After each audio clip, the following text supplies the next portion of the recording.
Welcome to EWTN News In Depth. I'm Catherine Hadro.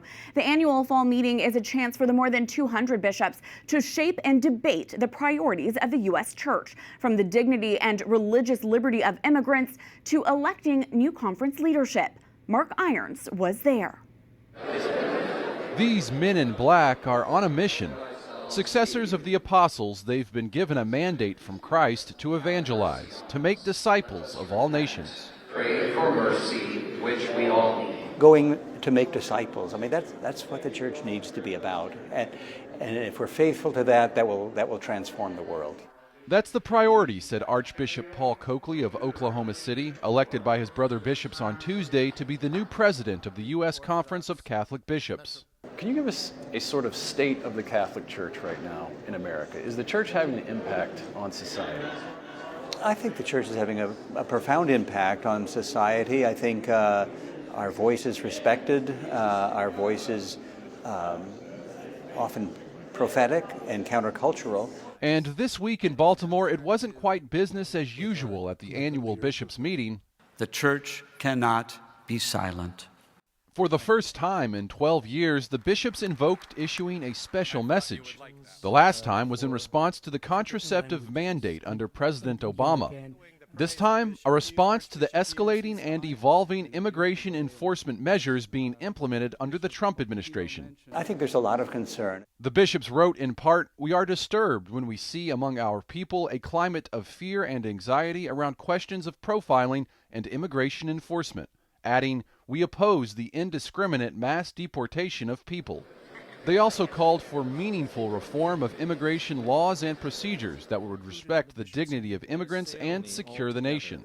They said, "We recognize that nations have a responsibility to regulate their borders and establish a just and orderly immigration system for the sake of the common good."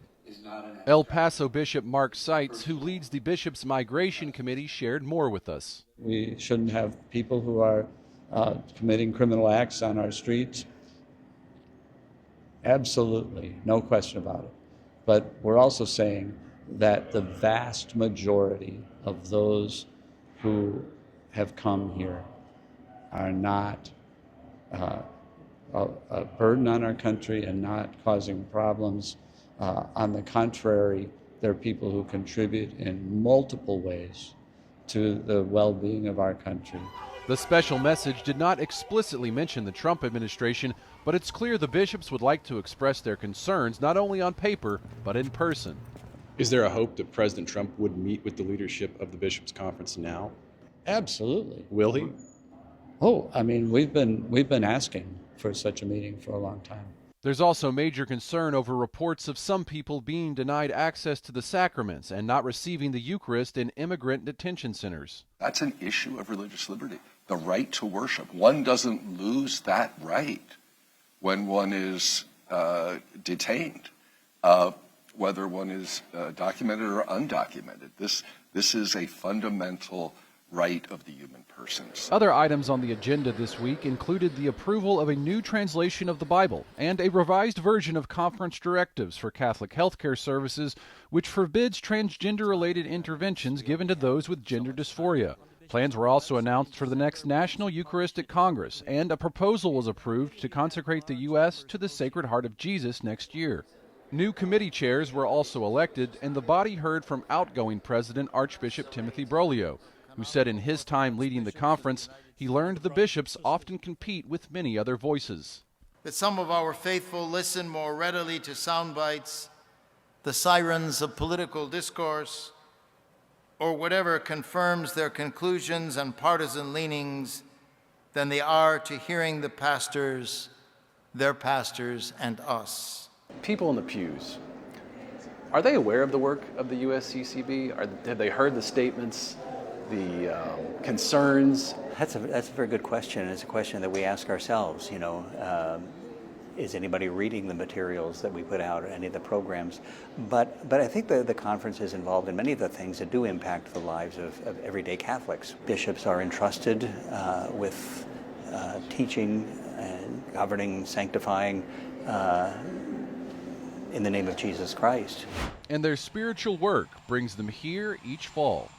Baltimore serves as a historically important city for American Catholicism. It was here that the nation's first diocese was founded. The bishops meet here annually, and their meetings this year perhaps even more significant, considering back in May, we got our first American Pope.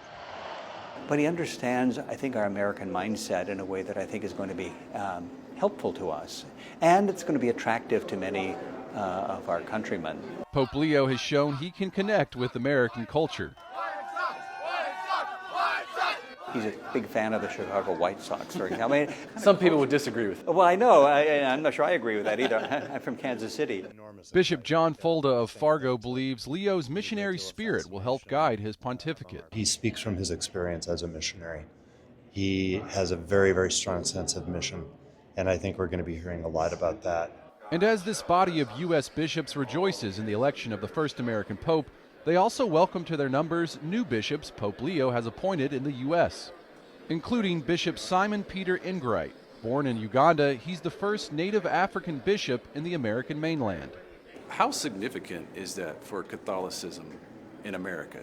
I think it's very significant. Coming from Africa, we received the good news of salvation through missionaries who brought it to us.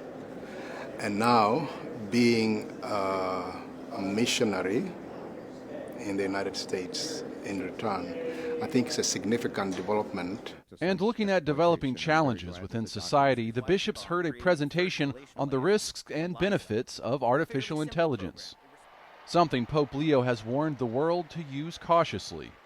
He doesn't want people to be depersonalized and marginalized.